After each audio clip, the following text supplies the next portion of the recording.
So this guy walks into a bar and asks this other guy, "Have you seen Tom Collins?" "Why, no, I haven't made his acquaintance," the other guy says. "Perhaps you better do so as quick as you can, 'cause he's talking trash about you and calling you names and convincing people there's nothing you wouldn't steal short of a red-hot stove."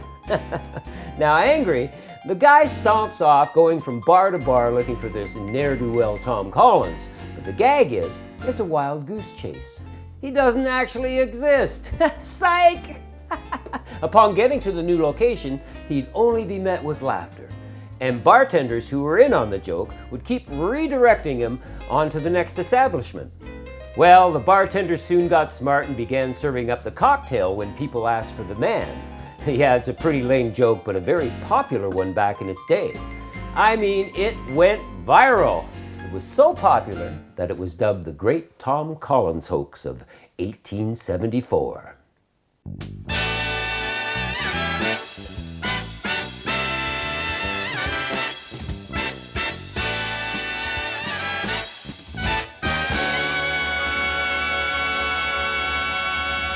Seriously? Some newspapers at the time even printed stories containing false sightings of Tom Collins, and even several songs were written about good old Tom and that joke. So in this story, the drink was named after a hoax that was doing the rounds of New York in 1874. 2 years later, in 1876, the drink shows up in Jerry Thomas's edition of his Bartender's Guide under that name for the first time. But to get the full story here, we have to go back a little further. The 1860s in London at Limmer's Hotel. Limmer's was a very popular dive bar. You know the kind, I mean, the sticky floors and the smoke and the smell. Oh my God, yeah, I've been in a few of those. I've worked in a few of those. Anyway, it was a very popular dive bar and famous for its gin punch as early as 1814. A waiter by the name of John Collins, or possibly Jim, likely tweaked this popular gin punch because it's surprisingly very similar to the Tom Collins we know today. Now, a John Collins today refers to a Tom Collins made with whiskey instead of gin. Earlier versions, though, are likely to have used Holland gin, Geneva instead, and the Tom Collins was made with Old Tom gin, which is a sweeter, maybe less botanical version of most dry gins found on the market today. Collins and his cocktail became so popular they immortalized it in a limerick about John Collins. "My name is John Collins, head waiter at Limmer's, corner of Conduit Street, Hanover Square. My chief occupation is filling brimmers for all the young gentlemen frequenters there." That's a pretty lame limerick too, you know.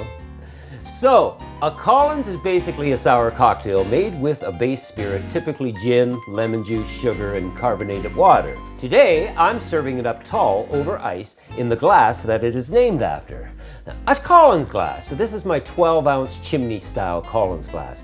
It's tall, slim, and straight-sided. Sometimes, too, in the bar, you'll find it made in a highball glass. A highball glass typically is slightly squatter and broader and smaller. Ideally 8 to 10 ounces. This one is actually 14 ounces. And today you'll find them even bigger. I'm not sure why. Is bigger better?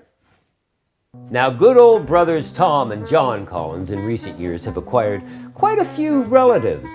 There's Jack Collins, made with vodka. Joe Collins, you know, I think Jack and Joe were twins because Joe is also made with vodka. You've got Mike Collins living over in Ireland. He's made with Irish whiskey. Cousin Jock or Sandy Collins made with Scotch whiskey. Colonel Collins made with bourbon, and Captain Collins here in Canada made with Canadian whiskey. There's Pedro Collins made with white rum. Now, you know, he's got it made living in the Caribbean. Yeah. Pierre Collins over in France made with cognac or brandy. And let's not forget PEPITO Collins down in Mexico made with tequila. Oh yeah. While there is still debate over which side of the pond the Tom Collins was born, it's a refreshing, thirst-quenching classic. A fizzy-flavored lemonade designed for hot summer afternoons. Let's make one.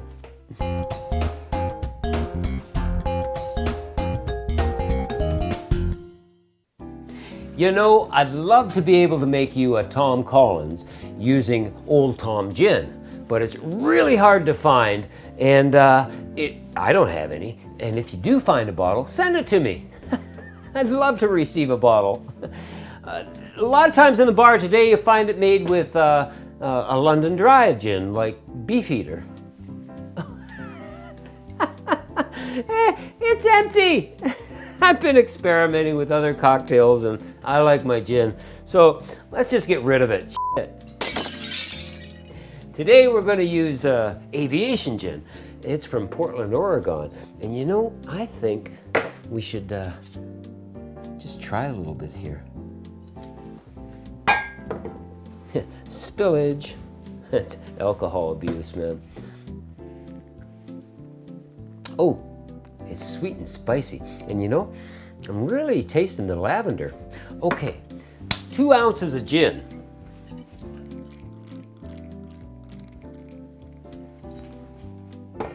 Next thing is lemon. And we want 3/4 of an ounce. This only takes a moment here. We're just going to pop her in our press and start to press. 3/4 of an ounce. That looks about right. 3/4 of an ounce of simple syrup. I made actually a rich syrup here.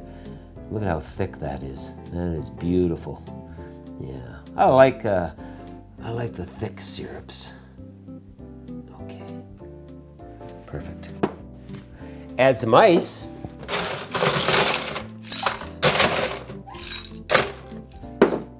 And get to shaking. Yeah, shake it. Shake it like a Phil Collins.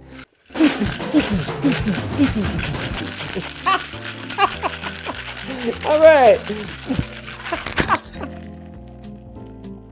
Okay, we're going to take our Collins glass. We're going to fill it with fresh ice.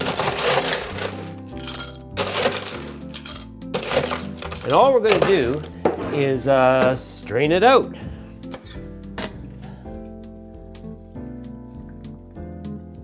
And you leave a little room at the top there to top her up with some soda water. Oh yeah, look how refreshing that looks already.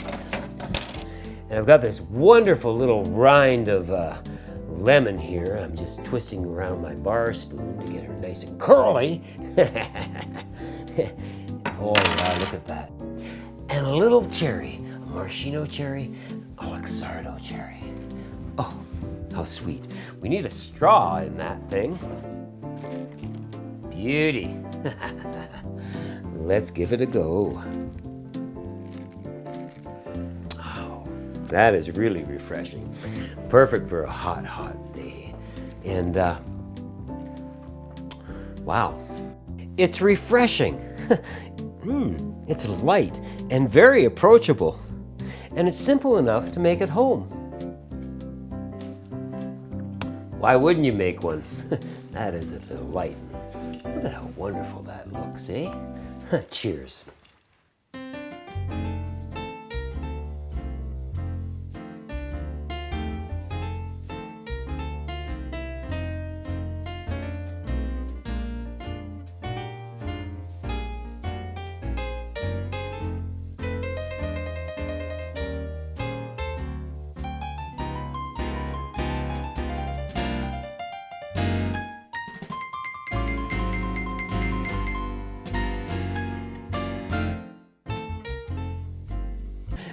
It was a tavern in New York around 1873, and a bartender named, you guessed it, Mr. Collins. Mr. Collins. Mr. Collins. Hey, Mr. Collins. Hey, how you doing? I'm on Patreon now. Yeah. For just a few dollars a month, you get access to things that nobody else sees. You get bloopers, you get podcasts, newsletters, and sneak peeks. You get a whole whack of stuff that you're gonna love. So become one of my booze hounds and help support the show. This stuff gets expensive, and every little bit goes back into the show. Thanks in advance.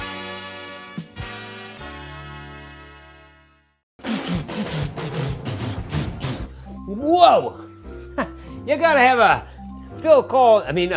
Tom Collins in your life, hit the subscribe button, check the other videos out.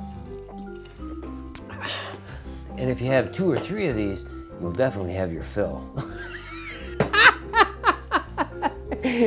See you later, man.